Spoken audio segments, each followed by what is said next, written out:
Hello friends, Suhani's kitchen बघणाऱ्या माझ्या सगळ्या खवय्यांचं खूप मनापासून स्वागत। आज आपण करणार आहोत बाजरीची इडली। ज्यांना बाजरीची भाकरी खायला आवडत नाही त्यांच्यासाठी ही इडली उत्तम ऑप्शन आहे। ग्लुटेन फ्री असल्यामुळे वेट लॉस करणाऱ्यांसाठी आणि लहान मुलांसाठी सर्वोत्तम आहार आहे आणि आपण यात तांदळाचा वापर केलेला नाहीये, त्यामुळे डायबिटिक पेशंटसाठी सुद्धा ही इडली परिपूर्ण आहे। जाळीदार मऊ लुसलुशीत अशी ही इडली घरातल्या लहानांपासून मोठ्यांपर्यंत सगळ्यांना आवडेल हे मी खात्रीपूर्वक सांगू शकते।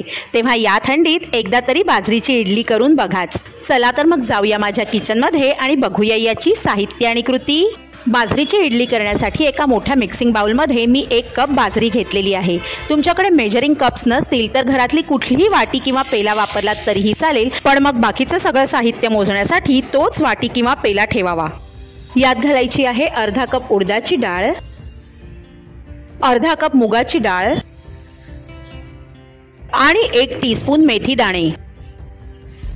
सगळं धान्य पाण्याने 2 ते 3 वेळा स्वच्छ धुवून घ्यायचं आहे। धान्य स्वच्छ धुवून झालेलं आहे। आता यात भरपूर पाणी घालून हे 6 ते 7 तास भिजत ठेवायचं आहे। 6 तास होऊन गेलेले आहेत आणि तुम्ही बघू शकता आपण भिजवलेलं धान्य किती छान फुलून आलेलं आहे। आता हे सगळं धान्य आपल्याला टप्प्याटप्प्याने मिक्सरच्या भांड्यातून थोडं थोडं लागेल तसं पाणी घालून गंधासारखं गुळगुळीत वाटून घ्यायचं आहे। तुम्ही याची सिल्की स्मूथ कन्सिस्टन्सी अगदी जवळून बघू शकता। वाटलेलं इडलीचं बॅटर एका मोठ्या भांड्यात काढून घ्यायचं आहे।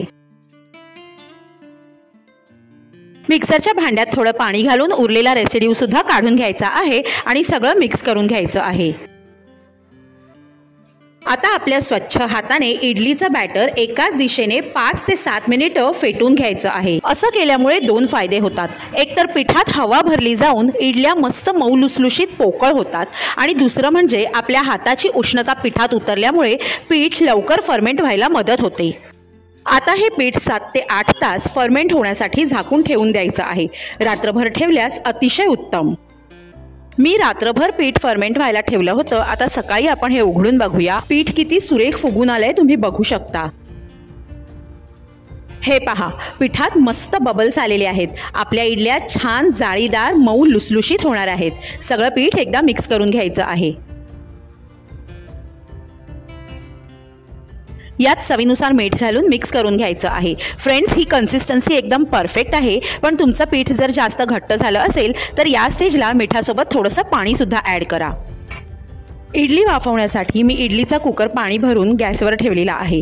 पाण्याला उकळी येईपर्यंत आपण इडली प्लेट्सना तेल लावून घेऊया आणि इडलीचं बॅटर भरून इडली प्लेट्स तयार करून घेऊया।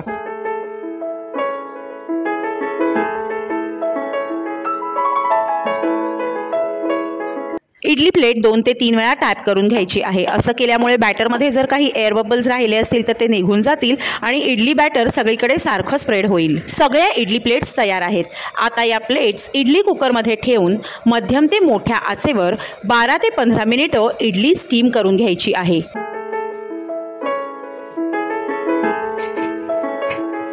पंधरा मिनिटं होऊन गेलेली आहेत। आपण कुकर उघडून बघूया। वाव, तुम्ही बघू शकता इडली किती छान फुलून आलेली आहे। इडलीच्या मध्यभागी सुरी खोचून बघूया। सुरी स्वच्छ बाहेर आलेली आहे, म्हणजे आपली इडली तयार आहे। सगळ्या प्लेट्स काढून घेऊया। कुकरमधून काढल्यानंतर लगेचच इडली डीमोल्ड न करता 5 मिनिटं थांबायचं आहे। 5 मिनिटांनंतर आपण इडली डीमोल्ड करणार आहोत। फ्रेंड्स, तुम्ही बघू शकता कुठल्याही प्रकारचा काटा, चमचा किंवा सुरी न लावता सुद्धा निव्वळ बोटांनी इडली डीमोल्ड झालेली आहे। इडलीचा खाचा एकदम स्वच्छ आहे आणि अखंड जाळीदार इडली तयार झालेली आहे। एक इडली तोडून मी तुम्हाला याचं मधलं टेक्स्चर दाखवणार आहे। मस्त मऊ लुसलुशीत अशी इडली सर्व्ह करायला तयार आहे। गरमागरम इडली सोबत हिरवीगार खोबऱ्याची चटणी आणि वाफाळतं आंबट गोड तिखट चवीचं चमचमीत सांबार। तुम्ही नाश्त्याला करा, लंचला किंवा डिनरला, सगळे ओरपून खातील। सो फ्रेंड्स, हा व्हिडिओ तुम्हाला आवडला असेल तर त्याला लाईक करा, तुमच्या फॅमिली आणि फ्रेंड्स सोबत शेअर करा आणि अशाच इनोव्हेटिव्ह रेसिपीज बघण्यासाठी सुहानीज किचनला सबस्क्राईब करा। आता आपण भेटूया एका नवीन रेसिपीसह पुढच्या एपिसोडमध्ये। Bye bye.